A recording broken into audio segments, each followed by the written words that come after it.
నమస్కారం. N24 news వార్తలకు స్వాగతం. ముందుగా వార్తల్లోని ముఖ్యాంశాలు. గ్యాస్ సరఫరాపై సీఎం చంద్రబాబు నిర్ణయాలు, పీఎన్జీ వినియోగాన్ని పెంచాలని ఆదేశాలు, 6 నెలల్లో 10 లక్షల కలెక్షన్ల లక్ష్యం, ఇంధన భద్రత బలోపేతంపై కేంద్రీకరణ.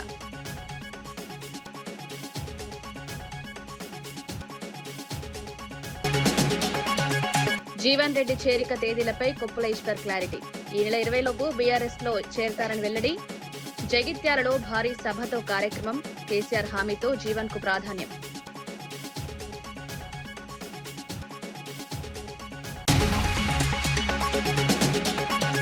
మావిగన్ పై ప్రజల్లో చర్చ, జగన్ ప్రతిపాదనలకు ప్రజల్లో మద్దతు పెరుగుతోందని వ్యాఖ్య.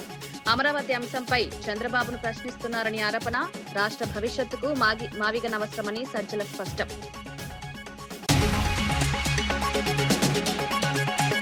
సాగునీటి ప్రాజెక్టులపై కాంగ్రెస్ పై శ్రీనివాస్ గౌడ్ విమర్శలు.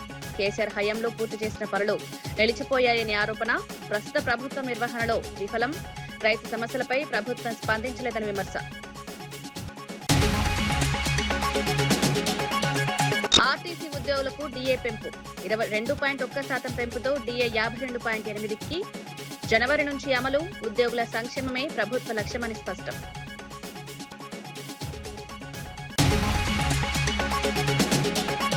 ఏపీలో గ్యాస్ సరఫరా పరిస్థితిపై సీఎం చంద్రబాబు సమీక్ష నిర్వహించారు. ఇంధన భద్రతను పటిష్టం చేయాలని అధికారులను ఆదేశించారు. పైప్డ్ నేచురల్ గ్యాస్ వినియోగాన్ని పెంచాలని సూచించారు. అంతర్జాతీయ అనిశ్చితిని దృష్టిలో పెట్టుకుని పీఎన్జీ కనెక్షన్లు పెంచడం ఉత్తమమని పేర్కొన్నారు. వచ్చే 6 నెలల్లో 10 లక్షల పీఎన్జీ కనెక్షన్లు ఇవ్వాలని లక్ష్యంగా పెట్టుకున్నారు.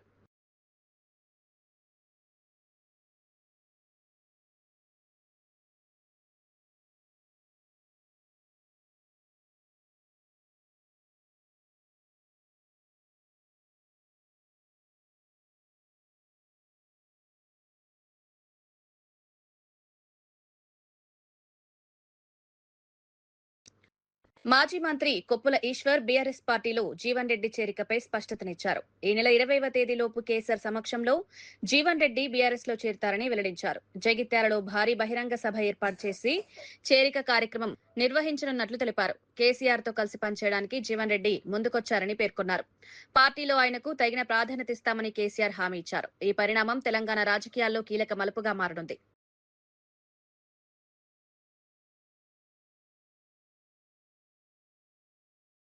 జీవన్ రెడ్డి గారి చేరికతో పాటు ఆ ప్రాంతంలో రైతులు ప్రజలు ఎదుర్కొంటున్నటువంటి అనేక విషయాల మీద కేసీఆర్ గారు స్పందించే ఆ విషయాల పట్ల డిస్కషన్ చేయడం జరిగింది.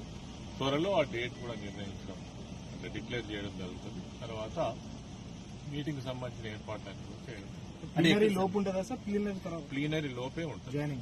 అంటే ప్లీనరీ సమావేశం వేరు, జాయినింగ్ సమావేశం వేరు, ప్లీనరీ వేరు. ప్లీనరీ ఏమో 27th ఉంది. నాకు తెలిసి 20 లోపలనే ఈ సభ జరిగేటువంటి అవకాశం. అంటే ఇప్పుడు ఎక్కడ పెట్టే జగిత్యాల కేంద్రంగానే జగిత్యాల పట్టణ పరిసర ప్రాంతాలలోని ఈ సభ నిర్వహించారు. జీవన్ రెడ్డి గారి జాయినింగ్ వైసీపీ నేత సజ్జల రామకృష్ణారెడ్డి మావిగన్ ప్రతిపాదనపై కీలక వ్యాఖ్యలు చేశారు. జగన్ ప్రతిపాదించిన ఈ ఆలోచనపై ప్రజల్లో చర్చ మొదలైందన్నారు. మావిగన్ సరైన మార్గమని ప్రజలు భావిస్తున్నారని పేర్కొన్నారు. ఈ అంశంపై చంద్రబాబును ప్రజలు ప్రశ్నిస్తున్నారని తెలిపారు. అమరావతి విషయంలో తమ పార్టీ మాట్లాడితే కూటమి నేతలు కుట్రపూరితంగా వ్యవహరిస్తున్నారని ఆరోపించారు. రాష్ట్ర భవిష్యత్తుకు మావిగన్ అవసరమన్నారు. ఈ వ్యాఖ్యలు ఆంధ్రప్రదేశ్ రాజకీయాల్లో మళ్లీ రాజధాని అంశాన్ని హాట్ టాపిక్ గా మార్చాయి. అక్కడ జనం ఉండే నివాస యోగ్యమైతే ఉండదు. దానికి ప్రాక్టికల్ ఉదాహరణగానే రాయపూర్ లాంటివి చూపించాం. నయా రాయపూర్ ఇప్పటికి 20 ఏళ్ళు అయింది. ఐ థింక్ వీడియో మొన్న వేసి చూపించాను. ఇప్పుడు కూడా స్ట్రక్చర్స్ ఉన్నాయి, రోడ్లు ఉన్నాయి, మనుషులు అయితే లేరు. అక్కడే ఎక్కడైతే 4-5 వేల కోట్ల పెట్టుబడితో అలాగే ల్యాండ్ రేట్లు కూడా కొంచెం ఇంత లేకుండా మెట్టగా ఉండి నివాసయోగ్యంగా ఉన్న దగ్గరే ఎవరూ లేరు. 20 కిలోమీటర్లు అవుతారు రాయపూర్ ఉంటే అక్కడ ఉండి తిరుగుతున్నారు. ఇక్కడ చంద్రబాబు గారి లెక్కల ప్రకారమే గజం 60,000 అని ఆయన అంటున్నాడు. ఇక్కడ సామాన్యులు ఎవరైనా వచ్చి ఉండే సాధ్యం అవుతుందా ఆయన చెప్పే క్యాపిటల్? ఈవెన్ అయిపోయిందని కన్స్ట్రక్షన్ అయిపోయిన 20 ఏళ్ల తర్వాత అయినా 20-30 ఏళ్లకి ఎందుకు కన్స్ట్రక్షన్? ఆయన లెక్కల ప్రకారమే ఇన్ఫ్రాస్ట్రక్చర్ డెవలప్మెంట్ కోసమే 2 లక్షల కోట్లు కావాలా? ఆయన లెక్కల ప్రకారమే ఇప్పుడు టేకప్ చేసిన బిల్డింగులు అవి ఓన్లీ గవర్నమెంట్ ఉద్యోగులు ఉండడానికి, దాన్ని ఏమంటారు, పనిచేయడానికి పనికొచ్చే బిల్డింగులు. వాటి కాస్టే ఒక్కొక్కటి చదరపాడు 14,000తో ఖర్చుతో 1 కోటి సెప్టే కడుతున్నట్టున్నాడు. హైకోర్టు, అసెంబ్లీ, సచివాలయం తీసుకుంటే అంతకుమించి ఏం కట్టట్లా. దాని తర్వాత ఆయన కడుతున్నది ఎమ్మెల్యేలు ఉండడానికి, మినిస్టర్లకు ఉన్నాయేమో నాకు తెలియదు, మినిస్టర్ల కోసం రాజ్భవన్ అండ్ హ్యాపీనెస్ట్ అని ఏదో ప్లాన్ చేశాడు. అది ఎవడు వచ్చినట్లే ముందుకు, ఆ రేటుకి ఎవడు కొనడానికి ఇప్పుడు కూడా రారు, ముందు ఫ్యూచర్లో కూడా రాకపోవచ్చు. ఇవి కాక రాజధాని రైతులకు ఇచ్చిన రిటర్నబుల్ ప్లాట్, ఆ ప్లాట్లు ఈయన డెవలప్ చేసి పూర్తి కావాలంటే ఈ ట్రంక్ రోడ్లు ఇవన్నీ పూర్తి అయితే తప్ప అది కాదు.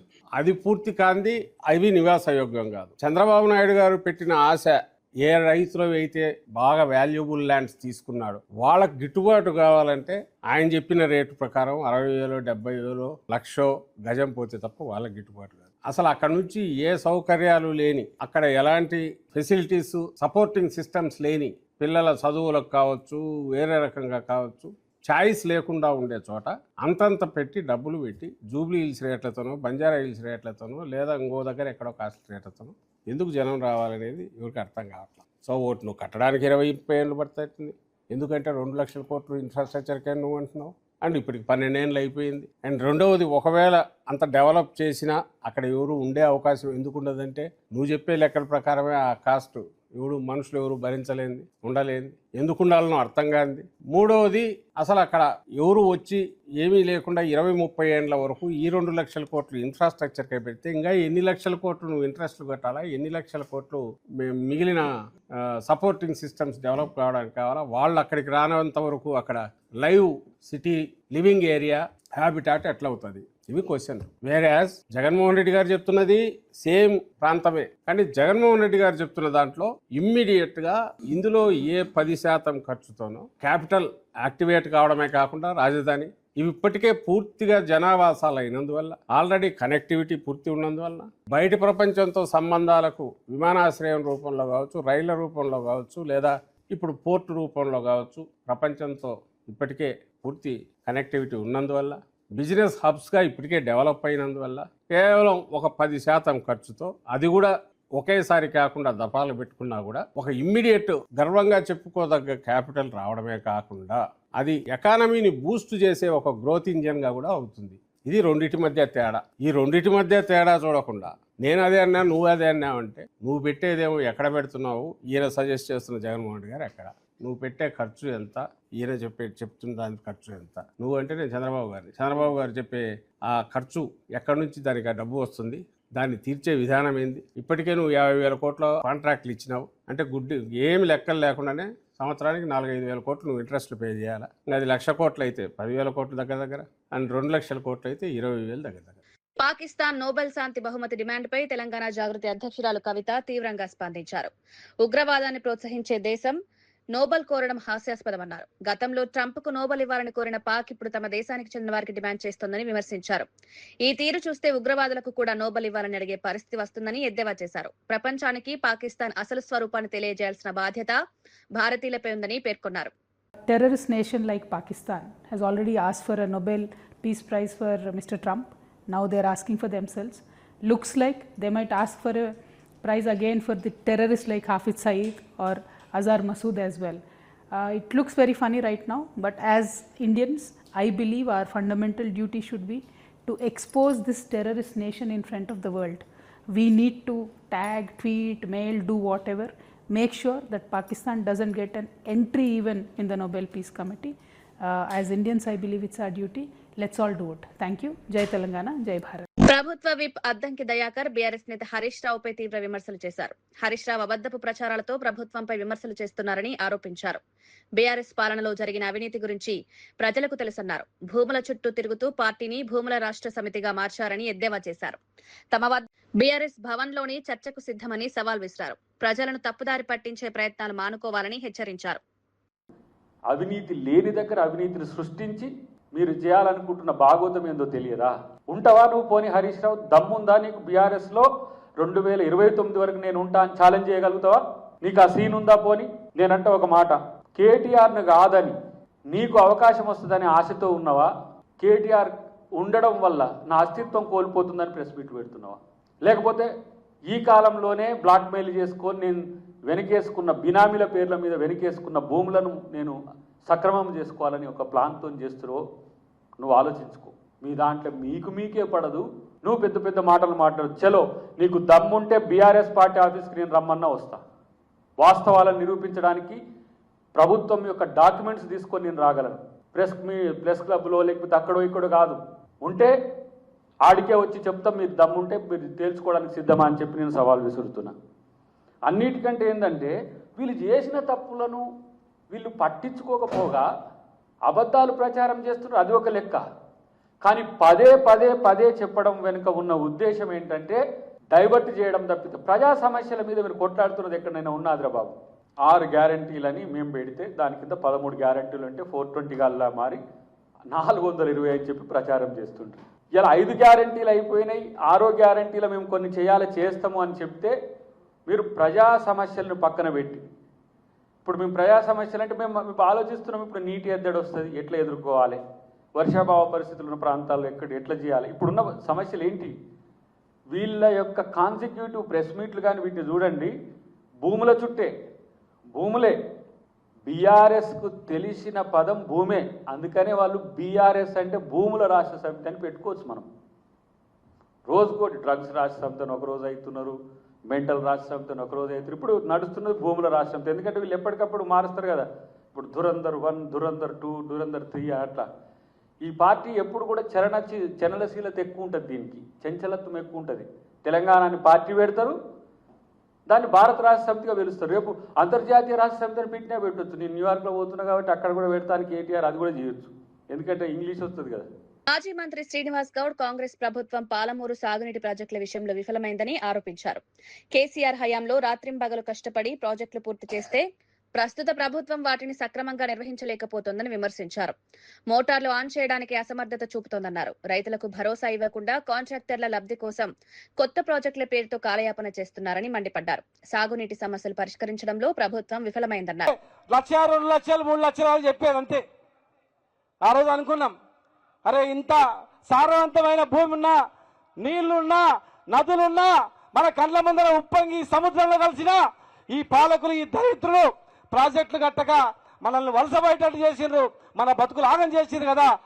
తెలంగాణ వచ్చింది, తెచ్చిన నాయకుడు ముఖ్యమంత్రి అయ్యిండు, ఇలా వెంట ఉన్నటువంటి నాయకుడు ఇరిగేషన్ మంత్రి అయ్యిండు. మనం బాగు చేసుకోవాలని చెప్పి కన్న కష్టాలు పడి ప్రాజెక్టులన్నీ కంప్లీట్ చేసుకున్నాం.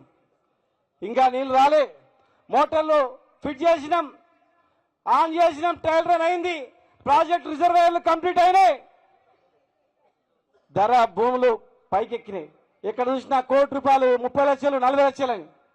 భూమి లేని వాళ్ళు కూడా అన్న నాటేయడానికి పోతే కూడా ₹50 ఎక్కున్నాయి, ఇవాళ ₹1000 ఇస్తున్నావు, మేము బతుకుతాం ఇక్కడనే, ఇక వలసవం బతుకుతాం అనేటువంటి భరోసా కలిగించినాం. మీరు మాయమాటలు నమ్మి మళ్ళా కాంగ్రెస్ చేతిలో పెడతారు. 70 ఏళ్ళు ఈ రాష్ట్రాన్ని ముంచినటువంటి పార్టీ చేతిలో, మనల్ని ఆగం చేసిన పార్టీ చేతిలో. మాజీ మంత్రి జీవన్ రెడ్డి కేసీఆర్ తో భేటీ అనంతరం కాంగ్రెస్ ప్రభుత్వంపై తీవ్ర విమర్శలు చేశారు. కాంగ్రెస్ అధిష్టానం తెలంగాణపై పట్టుకోల్పోయిందన్నారు. ప్రస్తుతం సీఎం చెప్పిందే పీసీసీ వినే పరిస్థితి వచ్చిందని విమర్శించారు. రాష్ట్రంలో కాంగ్రెస్ పాలన తిరోగమన దిశగా సాగుతోందని పేర్కొన్నారు. ప్రజల్లో కేసీఆర్ రావాలన్న చర్చ మొదలైందని వ్యాఖ్యానించారు. ఈ వ్యాఖ్యలు రాష్ట్ర రాజకీయాల్లో కలకలం రేపాయి. జీవన్ రెడ్డి భవిష్యత్ రాజకీయ అడుగులపై ఆసక్తి పెరిగింది.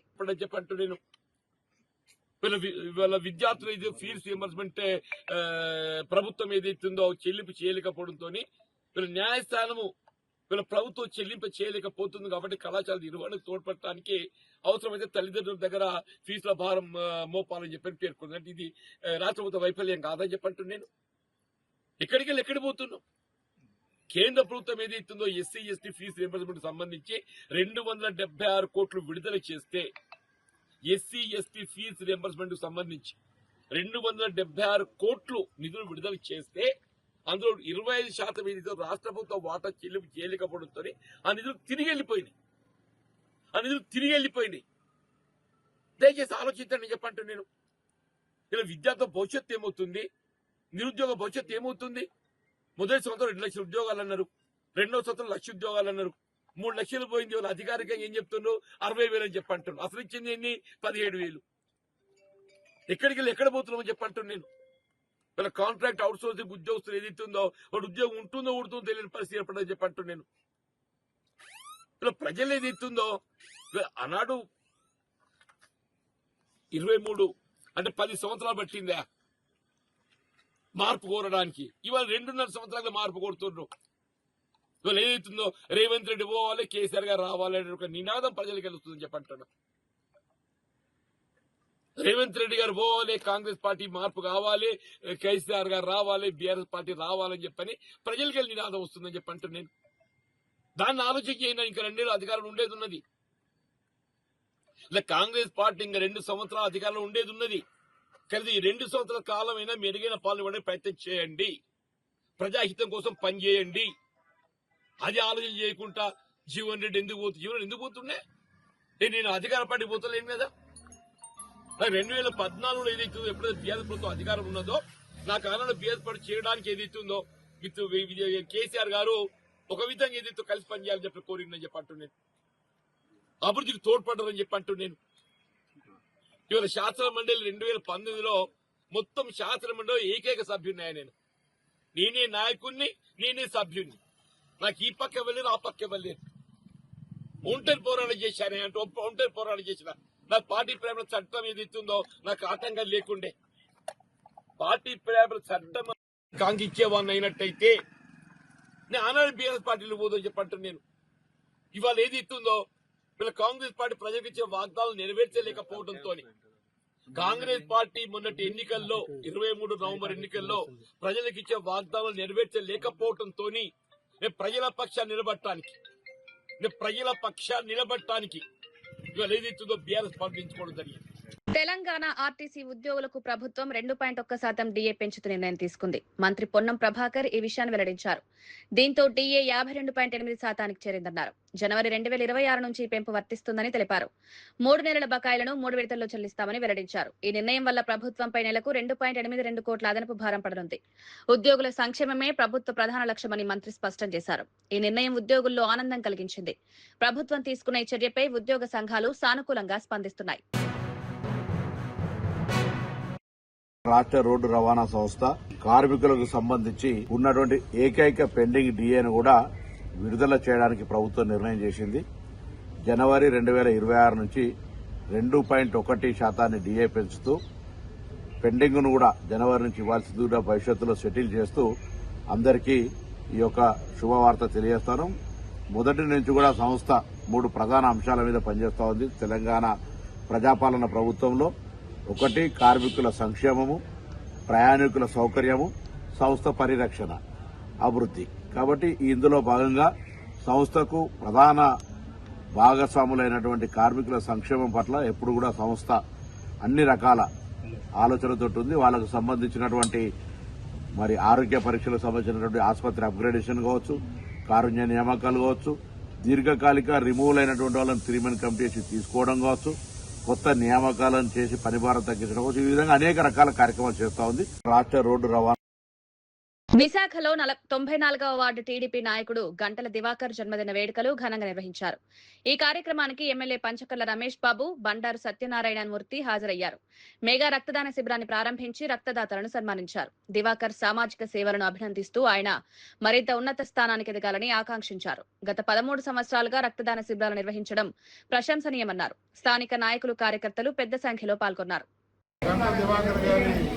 జన్మదిన సందర్భంగా పెద్దలు గౌరవనీయులు మా అన్నయ్య బండారు సత్యనారాయణ గారు నేను కూడా ఆశీర్వదించడానికి వచ్చాం. పుట్టినరోజు నాడు ఏదో డబ్బులు వేస్ట్ చేసుకునే కార్యక్రమం అలాంటివి కాకుండా 10 మందికి ఉపయోగపడే కార్యక్రమం బ్లడ్ డొనేషన్ క్యాంపు లాంటివి పెట్టి మరి 13 సంవత్సరాలని చెప్తున్నాడు. 13 సంవత్సరాల నుంచి ఈ కార్యక్రమం చేయటువంటి ఆషామాషి విషయం కాదు. మనస్ఫూర్తిగా దివాకర్ని అభినందిస్తూ పైన ఉన్న వాళ్ళ నాన్నగారి దీవెనలు కానీ, పెద్దలు బండారు సత్యనారాయణ దీవెనలు కానీ, అలాగే నా దీవెనలు కానీ అంత మెండుగా ఉంటాయి. భవిష్యత్తులో ఓ రాజకీయంగా ఉన్నతమైన స్థాయిలో అతను మేము చూస్తామని చెప్పి ఆశిస్తా ఉన్నాము. ధన్యవాదాలు. మారేడుపల్లి ప్రాంతంలో డబుల్ బెడ్రూమ్ ఇళ్ల పట్టాలు అందుకున్న లబ్ధిదారులు ఎమ్మెల్యే శ్రీ గణేష్ కు కలిసి కృతజ్ఞతలు తెలిపారు. ఎన్నో సంవత్సరాలుగా అద్దె ఇళ్లలో ఇబ్బందులు ఎదుర్కొంటున్న కుటుంబాలకు ఈ ఇళ్లు ఎంతో ఉపశమనం కలిగించాయి. ఎమ్మెల్యేగా గెలిచినప్పటి నుంచి ఈ సమస్యను పరిష్కరించేందుకు కృషి చేసినట్లు తెలిపారు. అధికారులతో సమన్వయం చేసి ఈ పట్టాలు అందించగలిగామన్నారు. ఈ ఇల్లు లబ్ధిదారుల సొంత ఆస్తిగా ఉండాలని సూచించారు. రాజశేఖర రెడ్డి గారి హత్యలో జగన్మోహన్ రెడ్డి గారి పాత్ర ఉంది అనేటువంటిది బొత్స సత్యనారాయణ గారి స్టేట్మెంట్ ఇస్తే అది చెప్పాడు. దాంట్లో ఒకటి కాదు కదా, ఆ రోజు మీడియా ముందు, ప్రజల ముందు వచ్చి చెప్పినటువంటి మాటల్ని ఈరోజు మీరెందుకు అంత ఉలిక్కి పడుతున్నారు?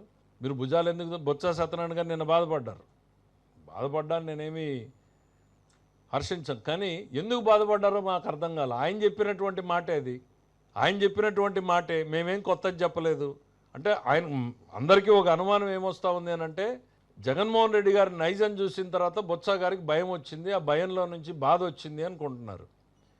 పరిటాల రవి గారి హత్యలో జరిగినటువంటి నిందితులు సాక్షులు ఏ ఒక్కరు ఈ రోజుకి మిగలలేదు. బాబాయి హత్యలో పాల్గొన్నటువంటి సాక్షులు నిందితులు సగం మంది ఆల్రెడీ లోకాన్ని వదిలిపోయినటువంటి పరిస్థితులు వచ్చినాయి. ఈ సీరియల్ నంబర్లో నా సీరియల్ నంబర్ ఏమన్నా యాడ్ అవుతుందా, మర్చిపోయిన వాడిని మళ్ళీ గుర్తు చేస్తున్నారు అనేటువంటిది ఎక్కడో ఆయనకు భయం వచ్చి ఆ భయంలో నుంచి బాధ పుట్టుకొచ్చిందేమో అని అనుకోవాల్సిందే తప్ప, ఆయన ఇచ్చినటువంటి మాటలను ఆయన గురించి మాట్లాడితే ఆయనకి ఎందుకు అంత బాధ వస్తుంది? ఎందుకు? ఇవాళ మీరు హిస్టరీ ఒక్కసారి చూడండి. జగన్మోహన్ రెడ్డి గారి హిస్టరీని మనం చూస్తే బొత్స సత్యనారాయణ గారు ఏడవడంలో కొంత నిజం ఉంది. ఎందుకంటే గుండెపోటు నుంచి గొడ్డలిపోటు వరకు, తండ్రి మరణం నుంచి బాబాయ్ హత్య వరకు, తల్లి నుంచి చెల్లి వరకు, సహనిందితులు మోపిదేవి వెంకటరమణ నుంచి విజయసాయిరెడ్డి వరకు, మన డాక్టర్ సుధాకర్ రావు దగ్గర నుంచి మన సుబ్రహ్మణ్యం వరకు, ఎక్కడ చూసినా కూడా మీ నైజం ఏంది అనేది కళ్ళ ముందు కనపడతా ఉంటే బాధపడక ఏం చేస్తాడు ఆయన బొత్స సత్యనారాయణ గారు? నీ నైజం ఏంది అనేటువంటిది రాష్ట్ర ప్రజలు కళ్ళ ముందు కనపడతానే ఉంది. తెల్లవారుజామున 6:15 ముందే గొడ్డలిపోటుతో బాబాయ్ చనిపోయాడని తెలిస్తే గుండెపోటు అని చెప్పి మన టీవీలో ప్రచారం చేసి 5 నిమిషాల్లో చేరుకోగలిగినటువంటి మీరు 12 గంటలు సుదీర్ఘంగా ప్రయాణం చేసి మీరు చేరుకున్నారు అని అంటే బాబాయ్ మీద ప్రేమ ఉన్నట్ట, ఆ ఉన్నటువంటి సాక్ష్యాధారాలన్నీ తొలగిపోయే వరకు అక్కడికి చేరుకోకూడదని అనేటువంటి ఆలోచన ఉన్నట్ట. ఇంకా మీ హిస్టరీలోకి పోతే ఈయన గురించి ఇన్సిడెంట్లు చెప్తా ఉంటే ఆయన ప్రత్యర్థుల మీద జరిగినటువంటి దాడులు, రాజకీయ ప్రత్యర్థులు, ఎందుకు నిన్న మాట్లాడిన అచ్చెన్నాయుడు గారు ఎగ్జాంపుల్ తీసుకోండి. పాపం ఆయన సర్జరీ చేయించుకుంటే 700 కిలోమీటర్లు ప్యాంటు మళ్ళీ సర్జరీ అయిన పాయింట్లో కుట్లూడిపోయి మళ్ళీ రక్తం వస్తే కూడా కనీసం కనికరం లేకుండా 700 కిలోమీటర్లు బొలిరో జీపుల్లో తిప్పి తీసుకొచ్చారే. ఒక ఎంపీగా ఉన్నటువంటి వ్యక్తిని మీరు హింసించారే. న్యాయస్థానాల్ని మీరు నిన్ననే కామెంట్ చేసిందే, జడ్జిలు తిట్టిన రోజే మేము చర్యలు తీసుకుని ఉంటే ఈ పరిస్థితి వచ్చేది కాదు అనేటువంటిది. ఎలక్షన్ కమిషనర్ని రాష్ట్రంలో లేకుండా పక్క రాష్ట్రంలోకి పోయే పరిస్థితి. వార్తలు ముగించే ముందు ముఖ్యాంశాలు మరోసారి. గ్యాస్ సరఫరాపై సీఎం చంద్రబాబు నిర్ణయాలు, పీఎన్జీ వినియోగాన్ని పెంచాలని ఆదేశాలు, 6 నెలల్లో 10 లక్షల కలెక్షన్ల లక్ష్యం, ఇంధన భద్రత బలోపేతంపై కేంద్రీకరణ.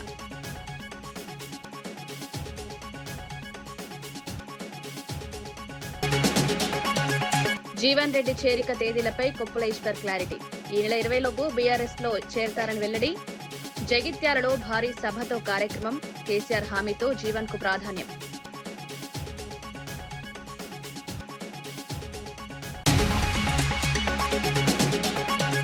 మావిగన్ పై ప్రజల్లో చర్చ, జగన్ ప్రతిపాదనలకు ప్రజల్లో మద్దతు పెరుగుతోందని వ్యాఖ్య. అమరావతి అంశంపై చంద్రబాబును ప్రశ్నిస్తున్నారని ఆరోపణ. రాష్ట్ర భవిష్యత్తుకు మావిగన్ అవసరమని సజ్జల స్పష్టం.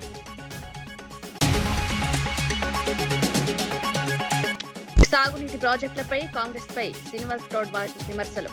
కేసీఆర్ హయాంలో పూర్తి చేసిన పనులు నిలిచిపోయాయని ఆరోపణ. ప్రస్తుత ప్రభుత్వం నిర్వహణలో విఫలం.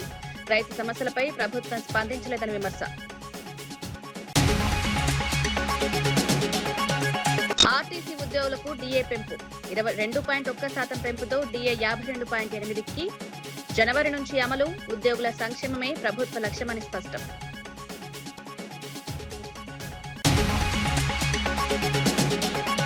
ఇవి ఈనాటి వార్తా విశేషాలు. మరో బులెటిన్లో మళ్ళీ కలుద్దాం. నమస్కారం.